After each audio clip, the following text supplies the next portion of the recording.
This video is sponsored by Incogni. I love paella. It's my country's signature dish and it's delicious. But even more delicious is this, the bit of rice that gets stuck to the bottom of the pan. It's scorched, it's crispy, and it's so good that it has its own name, 𝗀𝗁𝗏𝗏. But us Spaniards aren't the only ones who have fallen in love with scorched rice. Countries and cultures across the world agree that this particular delicacy is universally tasty. What makes this rice so cross-culturally delicious? This is MinuteFood.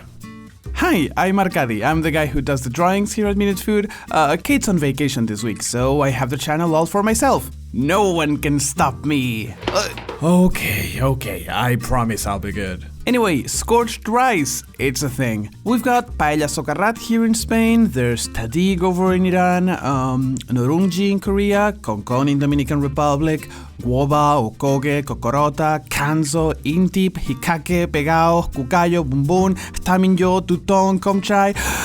Basically, almost every single rice-loving culture has some dish where rice has been scorched just enough to create a brown, tasty, crispy crust. And historically there's been a lot of rice eating in the world, so it's no wonder that every now and then somebody ended up accidentally scorching their rice after leaving it to cook for a bit too long, and then ended up tasting it because, you might as well, and went, oh wow, that's pretty good actually. And what makes it pretty good actually is the very same two things that make all delicious foods delicious: taste and texture.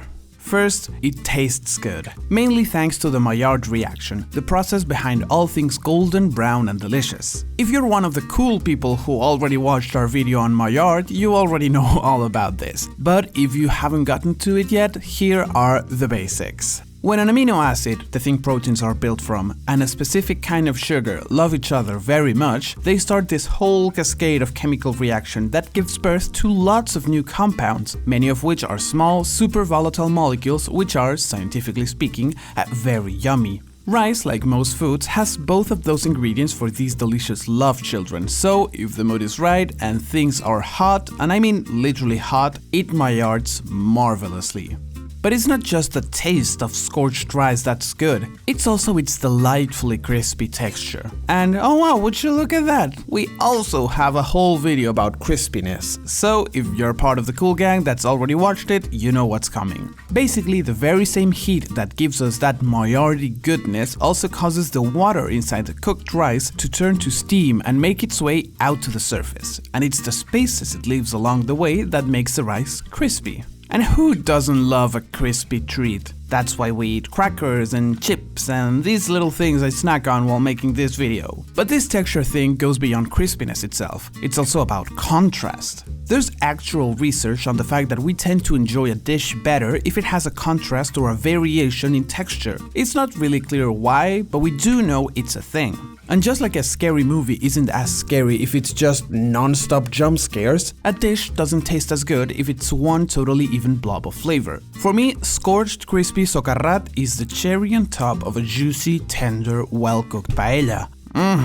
So good. If you wanna up your scorched rice game, or you're new to all of this and wanna know what the heck I'm talking about, here's some tips and tricks to make your journey to Scorched Rice City as easy as possible. Tiny disclaimer, I hail from the land of paella, so you're gonna see a lot of that here. But even though every scorched rice takes a slightly different path to scorchedness, the spirit of the tips should apply to most other scorched rices. Getting it right is all about managing heat and moisture. See, the Maillard reaction happens fastest between 140 degrees Celsius and 180 degrees Celsius. But when you're cooking rice, it doesn't tend to get any hotter than 100, because that's the temperature of the water you're boiling it in. The magic only starts when that water is gone and you can get the rice hot enough to Maillard its way into deliciousness. So, the first tip, measure your water. You need just enough to cook the rice. Any additional water would just prevent us from scorching anything. Second, almost cook your rice. We're only gonna get scorched rice at the bottom of the pot, since that's where it's hottest. And as the rice at the bottom scorches, the rest of the rice is gonna keep cooking, and we don't wanna overcook it. In paella, for instance, it takes a few minutes for the 𝗀𝗁𝗏𝗏𝗏 to form, so the trick is to turn the heat up for the last couple minutes the rest of your rice is cooking. Third, don't bother the rice. Don't stir it, don't poke it while it's scorching. Otherwise, you'll be disturbing the crispy crust from forming. Fourth, Maximize your crust-forming surface. Again, the magic only happens at the bottom of the pan, so the wider the bottom, the more scorched rice you'll be able to get. And there's a reason paella pans look like this. And last but certainly not least, don't overdo it. If your pan gets too hot, above 180 degrees Celsius or so, rice will just start to burn, like literally burn. And instead of golden brown delicious scorched rice, you'll end up with black bitter burnt rice, which is just a bad time for everyone involved. The best way to avoid this is to rely on your senses. When rice is scorched properly, it crackles, it smells toasted, slightly nutty, it's good. The moment you smell or hear anything other than that, I would advise you to lower the heat or turn it off before things go south. But if you don't want to do this just with your senses, fat is your ally. Preferably oil, so you don't have to stir anything, although hey, I'm not your dad.